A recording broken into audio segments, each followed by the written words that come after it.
नमस्कार, आदाब, सत श्री अकाल, अस्सलाम वालेकुम। मैं हूं मिराज वली ख़ान और आप देख रहे हैं हमारी सीरीज़ जिसका नाम है अनमोल कांग्रेसी। ये अनमोल कांग्रेसी वो लोग हैं जिन्होंने सन 89 से पहले कांग्रेस पार्टी ज्वाइन करी और 89 से लेके अब तक कभी भी कांग्रेस पार्टी का दामन नहीं छोड़ा और हमेशा हर दम कांग्रेस के कंधे से कंधा मिला के सक्रिय राजनीति में भूमिका निभाई। तमाम जिम्मेदारियों को निभाते हुए आज तक उन्होंने कांग्रेस का दामन कभी नहीं छोड़ा। ऐसी ही लगातार हम कोशिश कर रहे हैं कि ऐसे लोगों से संपर्क करें, उनसे बात करें और उनसे आपका परिचय करवाएं, आप लोगों तक उनकी जो ज़िंदगी का कांग्रेस के साथ सफ़र रहा है उसको रूबरू करवाएं। ऐसी एक शख्सियत जिनका नाम है राजेंद्र पांडे जी, जो आज हमारे साथ हैं। ये इस सीरीज़ का 15वां एपिसोड है, यानी ये 15वीं वो शख्सियत हैं जिनसे आपको हम मिलवा रहे हैं। हमारी इस मुहिम को, इस वीडियो को आगे बढ़ाइए, अपने दोस्तों यारों तक पहुंचाइए, शेयर करिए, पसंद आए तो लाइक करिए। और ये वीडियो आप हमारी YouTube पर भी देख सकते हैं। YouTube पर भी हमारा चैनल है मिराज वली आफरीदी के नाम से, वहाँ पर भी आप इस सीरीज़ को लगातार देख सकते हैं। सीरीज़ को देखें, पसंद आए तो चैनल को भी सब्सक्राइब करें, वीडियो को शेयर करें और इस मुहिम को ज़्यादा से ज़्यादा लोगों तक, ख़ास तौर से कांग्रेसी परिवारों तक ज़रूर पहुँचाएं। और आपकी जो भी इसको लेकर प्रतिक्रिया हो वो कमेंट बॉक्स में, चाहे YouTube पर या फेसबुक पर ज़रूर दें। तो आइए आज हम बात करते हैं राजेंद्र पांडे जी से। राजेंद्र जी, सबसे पहले तो बहुत बहुत स्वागत है आपका कि आप हमारी इस मुहिम में आपने हमें वक्त दिया, बहुत धन्यवाद आपका। और साथ ही शब्द नहीं होते हैं आप लोगों के लिए कि हम कैसे आपका सम्मान करें, क्योंकि ऐसे वक्त में जब कांग्रेस पार्टी बहुत ही संघर्ष के मुहाने पर है और बहुत सारे लोग जो सारी ज़िंदगी सत्ता भोग चुके हैं, जिन्होंने सत्ता के फ़ायदे उठाए हैं, वो ऐसे समय में कांग्रेस पार्टी छोड़ के जा रहे हैं। लेकिन आप लोग जिन्होंने उत्तर प्रदेश में 32 साल से सरकार का चेहरा नहीं देखा है, कोई फ़ायदे नहीं उठाए और उसके बाद भी आप तिरंगा कांग्रेस का उठा के कांग्रेस की विचारधारा को लोगों तक ले जा रहे हैं, ये बहुत ही गर्व की बात है हम कांग्रेसियों के लिए। तो राजेंद्र जी, आपके बारे में थोड़ी सी बातचीत करेंगे और जानेंगे कि आपका सफ़र कांग्रेस के साथ कैसे शुरू हुआ और कब शुरू हुआ। वो कौन सा सन था जब आपने कांग्रेस की सदस्यता ली ऑफिशियली तौर पर? जी, हमारा सबसे पहले सन 1983 में मैं हाई स्कूल में पढ़ रहा था। अच्छा। उस समय मैं यूथ कांग्रेस से जुड़ा वार्ड लेवल से कानपुर रहता था। अच्छा, कानपुर जी। और बाबा चूँकि हमारे फ्रीडम फाइटर रहे, 35 साल गांव से प्रधान रहे। मैं लखनऊ का मूल निवासी हूं, बख्शी तालाब क्षेत्र का। और बाबा हमारे शुरू से कांग्रेस में रहे और वो हो सकता है कि उन्हीं का हमारे अंदर गुण आ गए हैं ऐसे कि हम लोग उसको ख़त्म नहीं कर पा रहे हैं। हमारे पिताजी सेंट्रल गवर्नमेंट में थे जी। नौकरी करने की वजह से वो रहे नहीं, लेकिन उनका हमेशा कांग्रेस के प्रति लगाव रहा और रिटायरमेंट के बाद भी आज भी वो कांग्रेस को ही हमेशा वो करते हैं। अच्छा। और 1983 में मैं जब बहुत छोटा था तब से मुझे कांग्रेस, इंदिरा गांधी, राजीव गांधी, मतलब इन लोगों को देख करके हमारा दिल थोड़ा सा लगता था कि हम ऐसे परिवार से हैं जो इस देश के लिए कुछ करता है। तो हमें उनके प्रभाव में आ करके बाबा का, क्योंकि हमें छाप थी हमारे ऊपर, उसकी वजह से हमें पूर्ण रूपेण विश्वास था कि मैं कांग्रेस में रहूँगा, कांग्रेस में मुझे सम्मान मिलेगा। कांग्रेस भी आज भी मुझे सम्मान देती है। कांग्रेस किसी भी समय रहे, कैसे भी रहे, हम कांग्रेसियों के साथ खुश हैं। इतना है। अच्छा, एक चीज़ ये कि आपने भी बताया कि आपने तकरीबन 83 के आसपास कांग्रेस ज्वाइन करी और उस वक्त आप हाई स्कूल में थे। जी जाहिर सी बात है, जब हाई स्कूल में तो छात्र जीवन वाला और वही उम्र, उस वक्त कांग्रेस सत्ता में भी थी। जी। आप क्या कांग्रेस की सत्ता से प्रभावित थे कि कांग्रेस ये भाई एक ऐसी पार्टी है जो सत्ता में है, हम इसको ज्वाइन करेंगे तो हम भी सत्ता में रहेंगे, हमें भी कुछ फ़ायदा, ये सोच थी, या कांग्रेस की विचारधारा से आप नहीं, का छात्र जीवन में तो ये विचारधारा होती ही नहीं कि सत्ता में है तो हमें कुछ फ़ायदा लेना है। हाँ। उस समय फ़ायदा हम क्या ले सकते थे। लेकिन मुझे अपने नेताओं पे गर्व था, मतलब जिन्होंने देश के लिए कुछ किया। भाई नेहरू जी ने अच्छा किया, जो आज आधुनिक भारत के मतलब शिल्पी रहे नेहरू जी। नेहरू जी ने इस देश को बहुत कुछ दिया, जहाँ सुई नहीं बनती थी आज देश में सब कुछ बन रहा है। नेहरू जी के बाद इंदिरा जी आई, इंदिरा जी ने इस देश को, नेहरू जी पे ही रुकते हैं। आप कह रहे हैं नेहरू जी ने बहुत कुछ दिया, तो जाहिर सी बात है आपको बहुत सारी चीज़ें मालूम होंगी। नेहरू जी पे इस वक्त बहुत सवाल उठते हैं, और बल्कि ये कहा जाता है कि नेहरू जी ने करा ही क्या, या अगर कोई कमी बल्कि ढूंढ ढूंढ के बताई जाती है कि ये नेहरू की वजह से। इस पर आपकी क्या राय है? कमी तो उसे बताई जाती है जो बड़ा होता है। देखिए, जिसने किया है कुछ, अब जिसने किया ही नहीं, रास्ते में जो सड़क पे चल रहा है उसके विषय में हम क्या बताएंगे। जब तक उसका कुछ नाम नहीं होगा तब तक हम उसको बदनाम कैसे कर सकते हैं। तो नेहरू जी ने जो दिया है, अगर नेहरू जी ने कुछ किया नहीं है तो आज बेच क्या रहे हो, ये तो बतावे हमें। भाई जो आज बेच रहे हो, नेहरू जी ने जो किया है, जो दिया इस देश को, वही तो आज बेच रहे हो। तो नेहरू जी कष्ट उनको यह है कि नेहरू जी ने इतनी चीज़ें दे दी इस देश को कि अब उनके पास कुछ करने को है नहीं, कुछ उसमें इम्प्लीमेंट भी नहीं कर सकते कि उसका बढ़ावा कर सकें। तो उसको बस खुशी मन में उनको ये होगी कि कम से कम इतनी थाथी दे दी हमें देश को कि हम इसको बेच बेच के अपना पेट भरेंगे, अपने साथियों का पेट भर लेंगे, ये वो लोग कह रहे हैं। चलिए, ये तो बात हो गई नेहरू जी की। अब वापस से आते हैं आपके ऊपर। आपने जब 83 में कांग्रेस ज्वाइन करी, आपके पिताजी ने या आपके परिवार में किसी ने कोई एतराज़ करा कि अभी से कहाँ नहीं, एतराज़ सियासत में चले गए? सक्रिय, बहुत ज़्यादा सक्रिय होने में एतराज़ था कि पढ़ाई लिखाई कर लो। हाँ। बस ये था, इसके अलावा मैं कांग्रेस में था, इसके लिए ना बाबा ने मुझे कभी रोका, ना मेरे पिताजी ने रोका। कांग्रेस में सक्रिय रहना वो अलग चीज़ है, लेकिन पूर्ण रूपेण उस समय पूरा मतलब पढ़ाई लिखाई पे ध्यान न दे करके अगर मैं कांग्रेस में रहूं तो ये इस चीज़ का एतराज़ था, बाकी कोई कांग्रेस के प्रति नहीं एतराज़। वो जो है एतराज़ आपने रहने नहीं दिया। और आपने बीएससी करी, बीएड करा, एलएलबी भी करी, है ना, तो आपने उस चीज़ से उन लोगों को निशा खातिर कर दिया कि भाई हम जो है वो पूरा कांग्रेस को समय नहीं दे रहे हैं, पढ़ाई भी कर रहे हैं। तो आदर्श पुत्र के रूप में आप बने रहे। उसके बाद बड़ी जल्दी ही वक्त गुजर गया, 89 के बाद सरकार चली गई।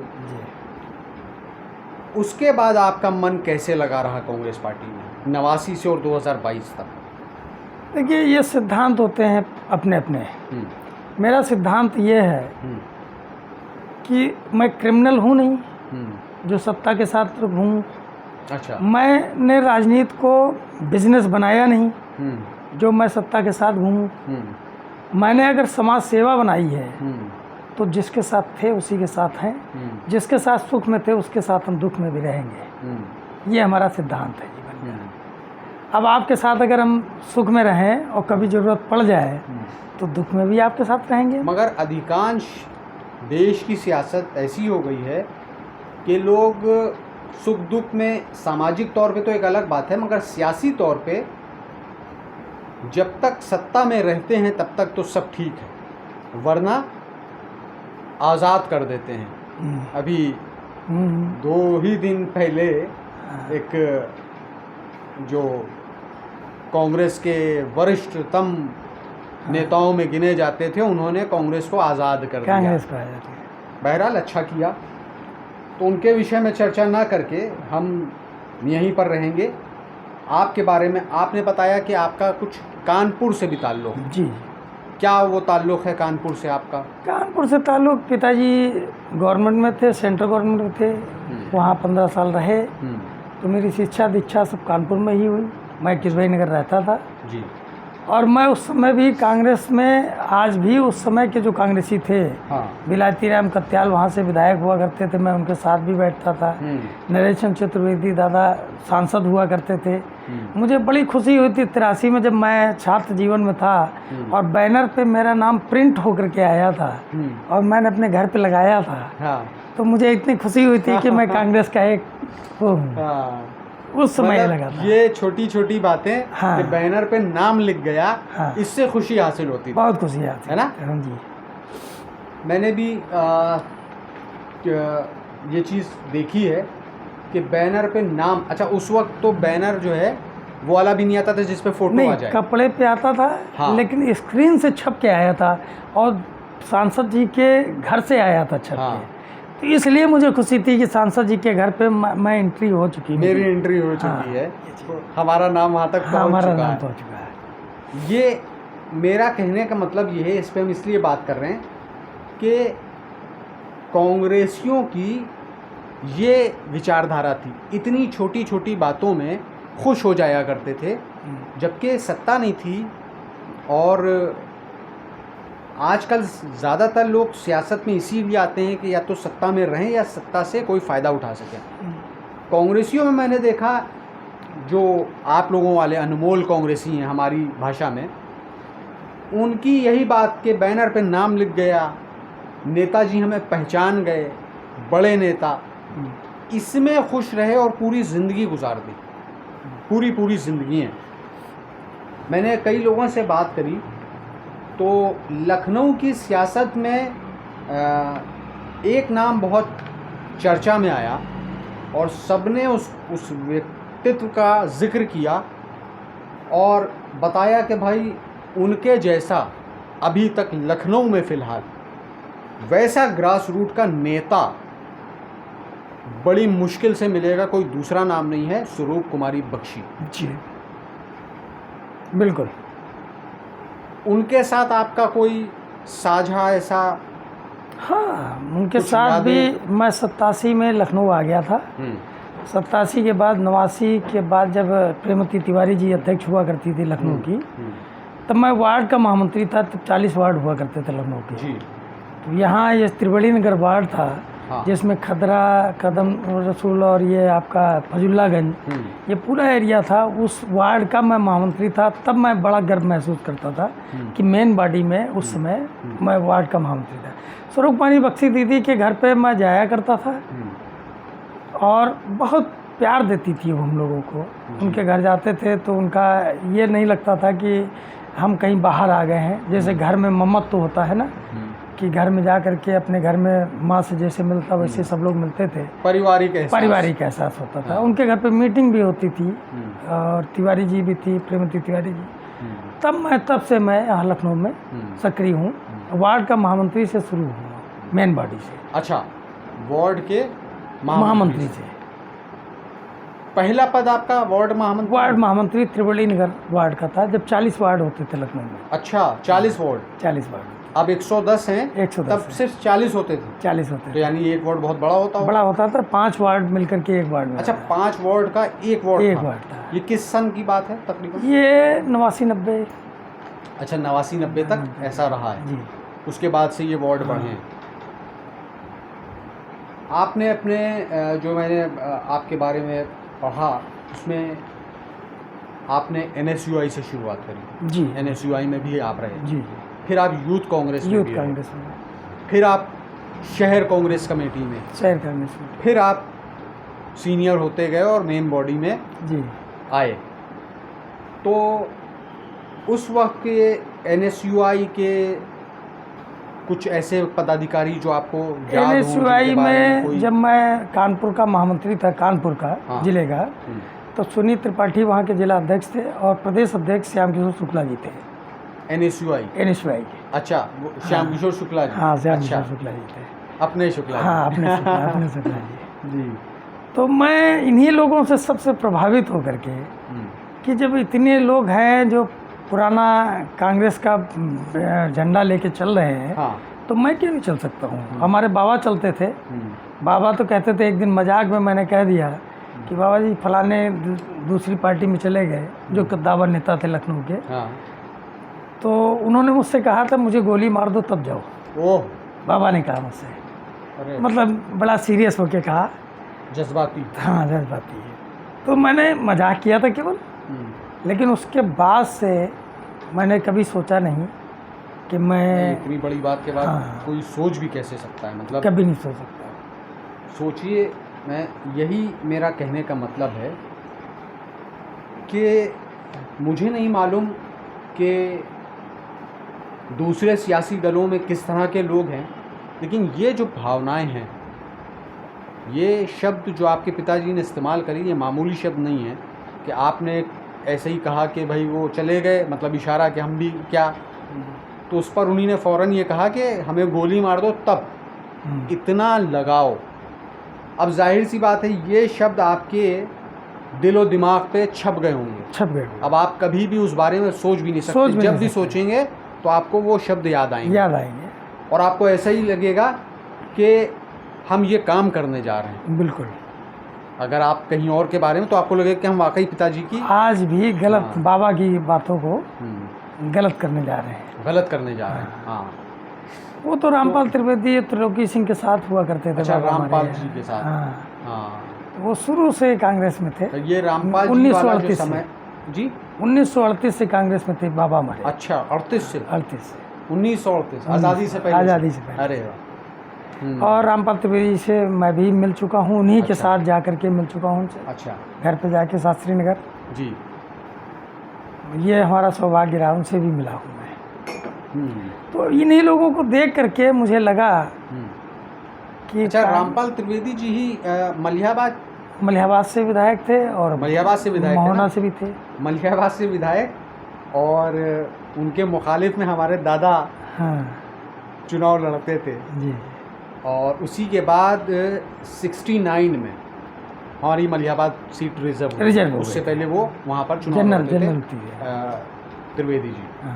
उनके परिवार के लोग अभी भी कांग्रेस में हैं। हाँ, परिवार के लोग कांग्रेस में हैं।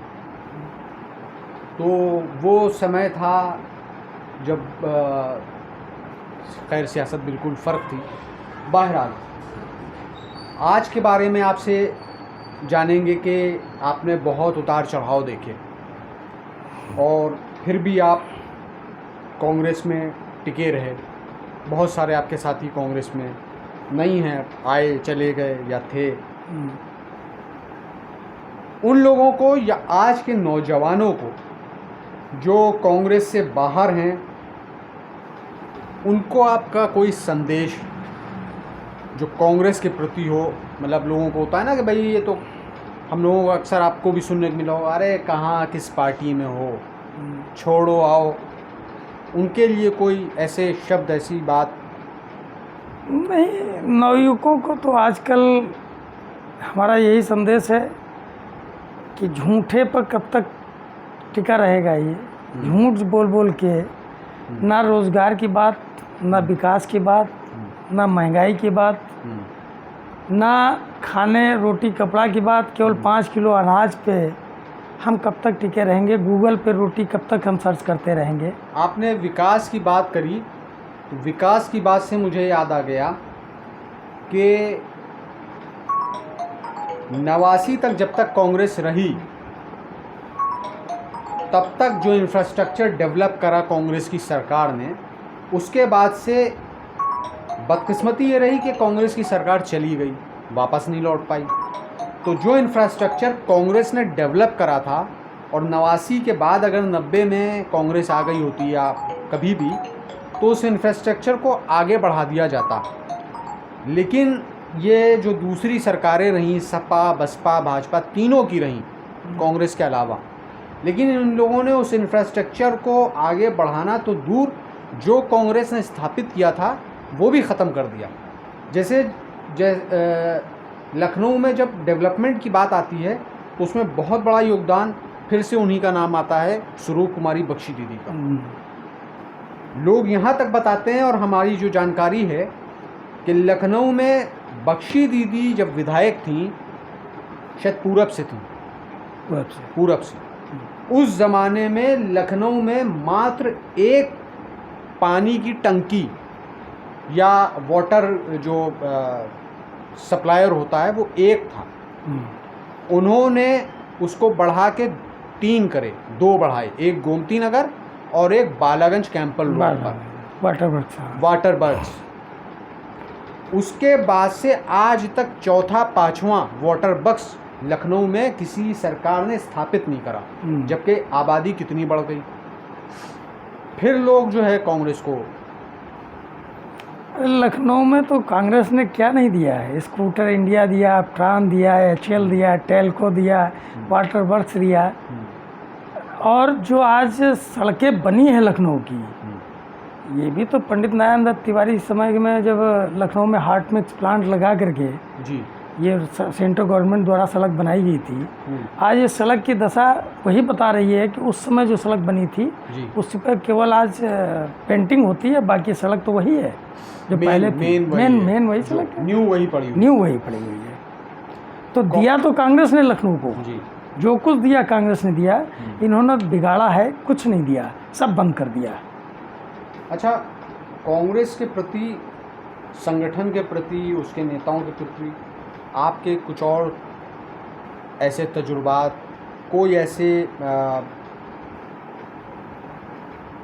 कुछ ऐसे वाक़ये जो आपको याद हों, अच्छे बुरे कुछ भी जो आप बताना चाहते हो? मैं कांग्रेस के प्रति जो नेताओं के साथ जहाँ भी रहे सब अच्छे ही रहे। बुरा इसलिए नहीं कह सकते हैं कि बुराई थोड़ी बहुत सब में हो जाती है, अपने घर में भी होती है, अपने माँ बाप से होती है, भाइयों से होती है जी। तो हम सबको किनारे थोड़ी, लेकिन जो अच्छाइयाँ हैं, सबसे ज़्यादा अच्छाइयाँ, उन अच्छाइयों को हम ग्रहण करते हैं।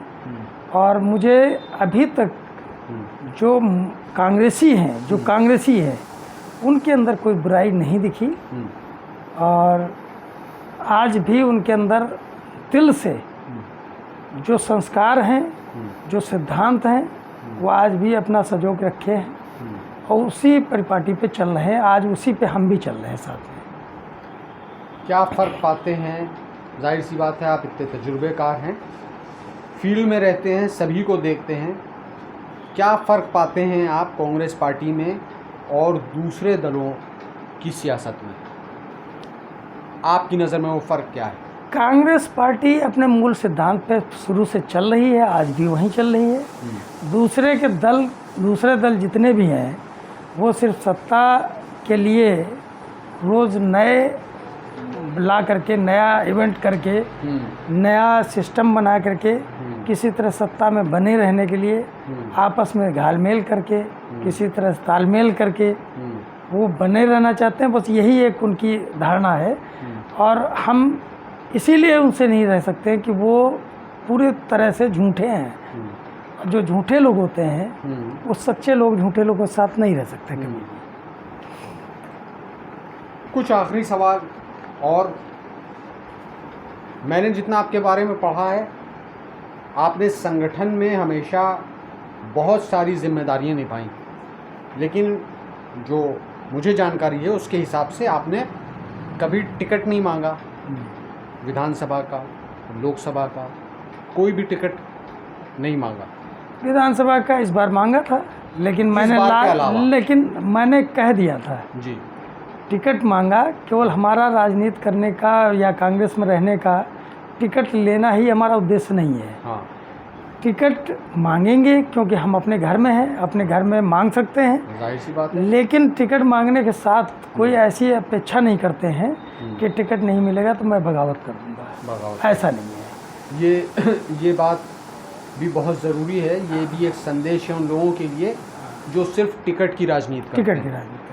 नहीं, मैं जब पढ़ रहा था आपके बारे में तो वहाँ उसमें कहीं भी ये मेंशन नहीं था कि आपने फलाने सन में 2017 में टिकट मांगा, 19 में मांगा, 12 में मांगा, ऐसी कोई फेहरिस्त नहीं थी। तो इसका जिक्र इसलिए मैं कर रहा हूँ कि गैर सत्ता कि जो दल होता है जैसे कांग्रेस है, उसमें एक यही चीज़ बचती है कि भाई सत्ता में तो है नहीं, चलो टिकट ले आपने वो भी नहीं मांगा।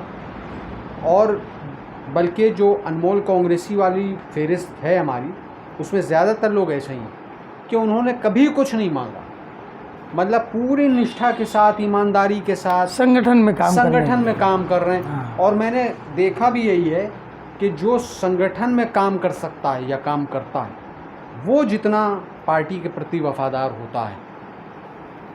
टिकट वाले बस वक्ती आते हैं और टिकट मिला तो ठीक है, नहीं मिला तो अपना कहीं ना कहीं वो कर लेते हैं। तो इसके अलावा और कोई ऐसा वक्त आपको कोई बात ऐसी याद हो तो बताएं, वरना हम लोग इसको। अब वक्त, अब जैसे 91-92 में विनोद चौधरी जी चुनाव लड़ रहे थे। हाँ। मैं गांव में था जी। रात में 11 बजे पहुँचे। हाँ। अमीर गौरी जी ब्लॉक प्रमुख हुआ करते थे। अच्छा। उनके साथ गए, मैं वहीं था। मैं कानपुर में ही रहता था पहले। अच्छा। नहीं, मैं आ गया था लखनऊ। मैं गांव में था, बाबा थे, बाबा के इन्होंने पैर छुए और कहा दादा आशीर्वाद दीजिए। तो बाबा ने कहा कि कांग्रेस के लिए मुझे आशीर्वाद देने की जरूरत नहीं, ऑलरेडी हमारा कांग्रेस के साथ हैं। हाँ। और कल से मुझे काम बताओ, जिधर जाना हो चले जाएंगे। तब भी मुझे खुशी हुई कि हमारे दरवाजे पे, और उस समय वो विधायक जीते बाद में। हाँ। जीतने के बाद मुझे ये खुशी हुई कम से कम हमारे बाबा ने उस समय ऐसा वक्तव्य कहे उनसे कि कोई ऐसा नहीं लगा हमें कि उनके अंदर कोई किसी प्रकार लालच हो, किसी प्रकार कोई चीज़ चाह हो कि हमें कुछ लेना है, देना है। बस ये था कि हमारे दरवाजे पे कोई आ गया तो सम्मान पूर्वक उसको कल सुबह से उन्होंने चालू कर दिया था। और पूरी निष्ठा के साथ उन्होंने कार्य किया और उसका फल मिला। ऐसी ही संस्कृति थी कांग्रेसियों की जी, कि बिना कुछ मांगे, बिना कुछ। और उसके बाद भी मुझे बड़ी हैरत और ताज्जुब होता है कि उसके बाद भी कांग्रेसियों पर इस तरह के आरोप लगाए जाते हैं, जबकि सच बात यह है कि कांग्रेस में, ख़ासतौर से उत्तर प्रदेश में, कांग्रेस के संगठन में होना ही खुद में एक ईमानदारी और निष्ठा और समर्पण, ये सब कांग्रेस में होना ही ये तय कर देता है, ये प्रूफ कर देता है कि आप कितने समर्पित हैं किसी भी दल के लिए। और मैं नहीं समझता हूँ कि ऐसे लोग किसी और राजनीतिक दल में होंगे। हाँ, मुझे तो नहीं लगता। भाई जाहिर सी बात है, आप लोगों की नहीं, कैसे हो सकते हैं भाई? जितना आप लोगों ने वक्त दिया है संगठन को, इतना यहाँ सियासी दलों की उम्र नहीं है जी, है ना। तो खैर, बहुत अच्छा लगा आपसे बात करके। मुझे भी बहुत अच्छा लगा। नहीं, बहुत शुक्रिया आपका। इस मुहिम के लिए आपको बहुत बहुत धन्यवाद जी, कि कम से कम इसी बहाने कांग्रेसियों का थोड़ा सा दिल की बात जी पब्लिक में जाए। हाँ। और मेरा सबसे निवेदन है कि सब लोग इसी से प्रभावित होकर के कुछ आगे बढ़ें। जी भाई, जैसे मिराज वली जी कर रहे हैं वैसे ही सब लोग थोड़ा सा आगे बढ़ें जी। और बूंद बूंद से सागर बनता है, समुद्र बनता है। जी। और वैसे भी कांग्रेस पार्टी समुंदर है जी। समुंदर से अगर एक आधी मछली निकल जाएगी तो समुंदर पे कोई फर्क नहीं पड़ता, चाहे इतना पानी निकल जाए। हाँ। कोई फर्क नहीं पड़ता। जो आते हैं वो चले जाएं, जिनको जाना है, कल जाना है, वो आज ही चले जाएं, वो ज़्यादा बेहतर है। ज़्यादा बेहतर है। हमारी भी यही कांग्रेस अपील है तमाम उन लोगों से, बिल्कुल, कि जिनको कमियां नजर आ रही हों और संघर्ष में साथ नहीं दे सकते हैं, हाँ, वो कल के जाते आज ही चले जाएं। बल्कि मैं तो ऐसे ही मेरे मन में ख्याल आया कि जब तक लोग आज़ाद नहीं करेंगे तब तक मिराज वली जैसे लोग से आएंगे। बिल्कुल बिल्कुल सही है। खैर, इस वीडियो को यहीं पर ख़त्म करते हैं और धन्यवाद एक बार फिर से आपका देते हैं। बहुत शुक्रिया कि आपने हमें वक्त दिया, आपके तजुर्बों को लोगों तक ले जा रहे हैं। आप सभी का बहुत बहुत धन्यवाद। और एक बार फिर आपसे अपील कि आपकी जो भी प्रतिक्रिया हो इस वीडियो को देखकर कमेंट बॉक्स में ज़रूर लिखें, यूट्यूब पर भी और फेसबुक पर भी। जय हिंद, जय कांग्रेस पार्टी। जय।